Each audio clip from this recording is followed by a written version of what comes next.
ایک عورت اللہ کے نبی کے پاس آئی اور کہنے لگی کہ اللہ کے رسول میں آپ سے شادی کرنا چاہتی ہوں، انی احب لک، میں اپنے آپ کو ہبہ کر رہی ہوں۔ تو اللہ کے نبی صلی اللہ علیہ وسلم نے کیا فرمایا؟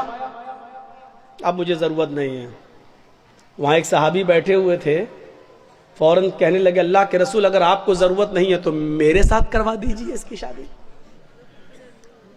کوئی بری بات نہیں کہی انہوں نے، میرے ساتھ کروا دیجیے۔ اللہ کے نبی نے کہا تم کرو گے؟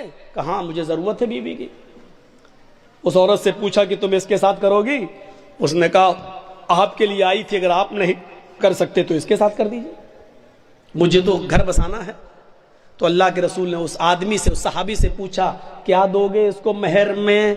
یہ نہیں پوچھا لڑکی سے ہے تیرا باپ ہے، تیرا بھائی ہے، کیا دے گا اس صحابی کو؟ یہ نہیں پوچھا، بلکہ کیا پوچھا اس صحابی سے کیا دو گے اس کو مہر میں؟ کہتا مہر میں کیا دو گے؟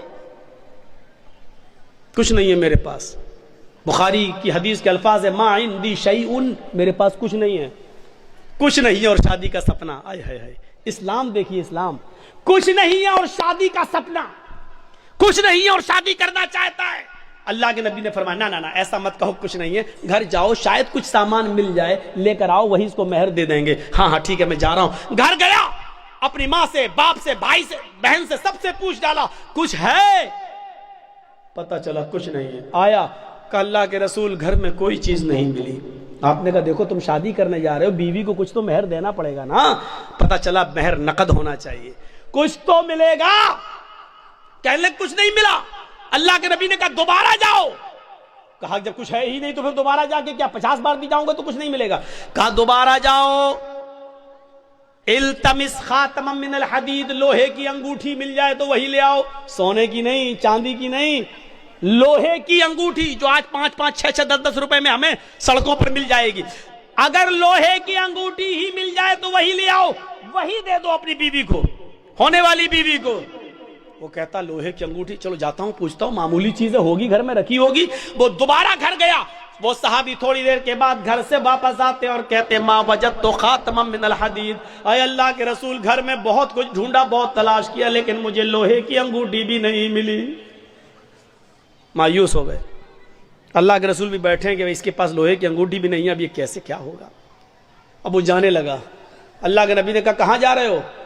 کیا کروں گا بیٹھ کے جب نکاح ہی نہیں ہو سکتا ہے، لوہے کی انگوٹھی بھی نہیں ہے، کچھ نہیں ہے گھر میں، جا رہا ہوں کھیتی باڑی کروں گا، کچھ محنت کروں گا، مزدوری کروں گا، ماں بوڑھی ہے اس کی ذمہ داری ہے میرے اوپر، باپ بوڑھے ہیں ان کو کھلاتا ہوں پلاتا ہوں، جا رہا ہوں کام دھندا کروں گا کچھ۔ اللہ کے نبی نے کہا ادھر آؤ، بیٹھایا اپنے پاس، پوچھا تمہارے پاس کچھ نہیں ہے؟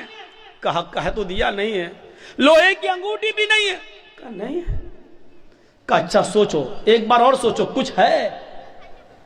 دماغ داں، ہاں ہے۔ کہا کیا ہے؟ عندی ازار، ایک لنگی ہے، تہبند ہے، ایک تہبند ہے، لاؤ لاؤ لاؤ لاؤ، اس کو دے دو، چلو وہی دے دو۔ کیا کہتا ہے معلوم ہے؟ وہی دے دو۔ جب وہ دے دوں گا تو میں کیا پہنوں گا؟ جب سوتا ہوں تو وہی تو پہنتا ہوں گھر پہ، جب اس کو دے دوں گا تو میرے پاس کیا رہے گا؟ تو اللہ کے نبی نے کہا پھر کیوں کہہ رہے ہو کہ کچھ ہے؟ کہا آپ نے پوچھا تو میں نے کہہ دیا وہی ہے، اس کو میں پہن کے سوتا ہوں، تو پھر اس کو وہ بھی نہیں دے سکتے ہو؟ تو اس نے کہا پورا نہیں دے سکتا ہوں، 2 ٹکڑے کر دیتا ہوں، آدھا دے دوں گا اس کو۔ اب اللہ کے رسول کی مسکراہٹ نکل گئی، ہنسی آ گئی۔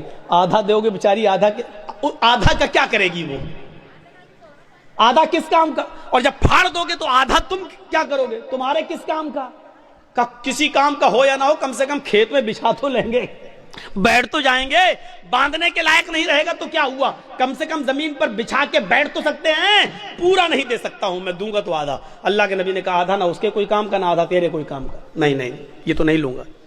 اچھا یہ بتاؤ قرآن کتنا یاد ہے؟ اوہ نوجوانوں سنو، ویڈیو بنانے والوں سنو، اپنے اپنے کیمروں میں قید کرنے والوں سنو، سننا اور پوری تقریر مت سننا، بس وہی سنتے رہنا کہ سب سے بڑا سخت عذاب اس کو ہوگا جو دنیا میں تصویریں۔ پوری تقریر مت سننا، بس یہی سنتے رہنا، یہ جملے تمہیں تھپڑ مارتے رہیں گے۔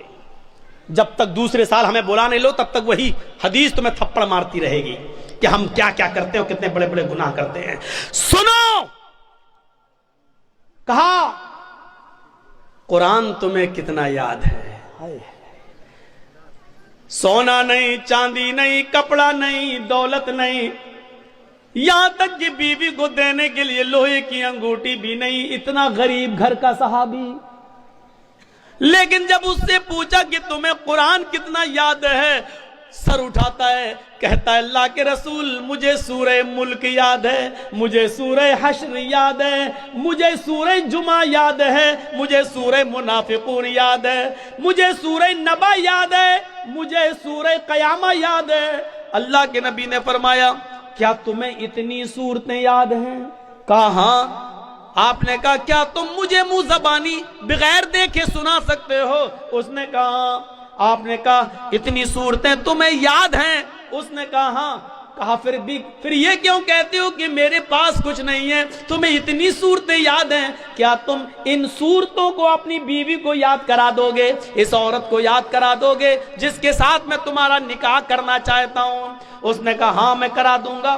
اس عورت سے پوچھا اگر تیرے شوہر کے تیرے نکاح کے مہر میں اگر قرآن کے ان صورتوں کو میں مہر بنا دوں اور انہی صورتوں کو تو اپنا مہر مان لے تو کیا تو اس سے نکاح قبول کر لے گی؟ کیا ان قرآن کی صورتوں کو اپنا مہر مان لے گی؟ کہنے لگی روتے ہوئے اے اللہ کے نبی، جس عورت کی شادی میں، جس عورت کے نکاح میں قرآن کی صورتیں مہر بن جائیں، اس سے زیادہ بابرکت نکاح کس کا ہو سکتا ہے؟ اس سے زیادہ پاکیزہ نکاح کس کا ہو سکتا ہے؟ پھر اللہ کے نبی نے ان صورتوں کو ہی مہر بنا دیا اور اس کے بعد نکاح پڑھا دیا.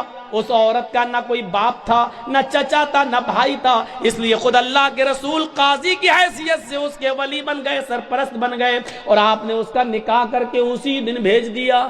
نہ بارات کا پتہ تھا، نہ ابڑنے کا پتہ تھا، نہ ہلدی کا پتہ تھا، نہ مہندی کا پتہ تھا، نہ لڑکیاں لڑکے کو دیکھنے آئیں، نہ لڑکی والے دیکھنے آئے. وہیں پر نکاح ہوا اور سب کچھ ہو گیا سارا. اور سنو، یہ نکاح جتنی سادگی کے ساتھ ہوا، 1400 سال کے بعد آج بھی اس نکاح کا چرچا ہوتا ہے، اس نکاح کا تذکرہ ہوتا ہے، اس نکاح کا ذکر ہوتا ہے 1400 سال کے بعد بھی.